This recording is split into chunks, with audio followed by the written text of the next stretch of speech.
Shporta mesatare e shpenzimeve e qeverisë është 160 euro më e ulët se ajo e përllogaritur nga sindikata. Qeveria ka llogaritur se për një familje 4 antarësh në janar ishin të nevojshme 56.000 denar, deklaroi Besar Durmishi, ministri i ekonomisë.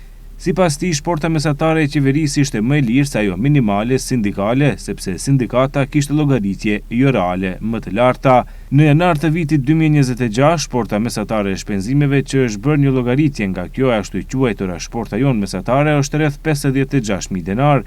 Po e shikojmë strukturën e vitit 2025 do shohim dallime të rëndësishme sipas kategorive. Për shembull, te veshët dhe këpucët dallimi është rreth 3.000 denar, afërsisht 50% më lirë. Te banimi, ujë gjithashtu energjia elektrike, karburante dallimi është për rreth 3.000 denar, sepse aty kanë vënë shumë shpenzime për një familje që nuk i përdor, u shpreh ministri i ekonomisë dhe punës Besar Durmishi. Durmishi tha se në shportën e qeverisë ka mbi 100 produkte bazë ushqimore dhe është përfshirë edhe Nescafe, që për kryeministrin konsiderohet luks. Ndërkaq, shporta sindikale për janar është 66.400 denar, ndërsa jo për shkurtarinë 67.400 denar, ose për 2 muaj sipas llogaritjeve të sindikatës është rritur për 2.000 denar. Durmishi tha se sheh populizëm dhe politik në protestën e lidhjes së sindikatave të planifikuar për të shtunën më 14 mars, po ashtu edhe për kërkesën e tyre për pagë minimale 600 euro dhe rritjen e të gjitha pagave për 100 euro.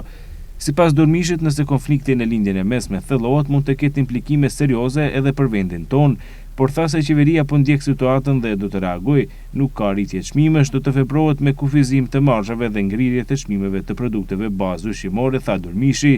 Ndërkaq, në shkurt inflacioni është 2.9%, në nivel vjetor çmimet me pakice janë rritur për 1.6%, derisa çmimet e ushqimit shënojnë rritje prej 3.3%.